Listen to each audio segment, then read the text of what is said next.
talk is going to be very quick. Is intradiscal injection. I do this for quite a while, and I love it. It's very effective.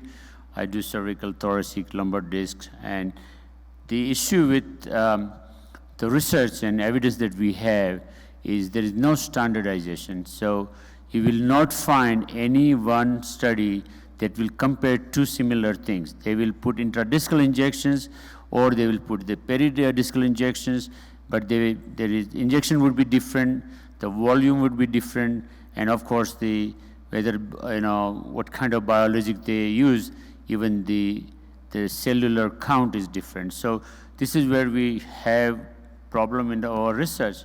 And the sample size is also very important. Most of the studies have very small sample size, so we don't learn much out of it.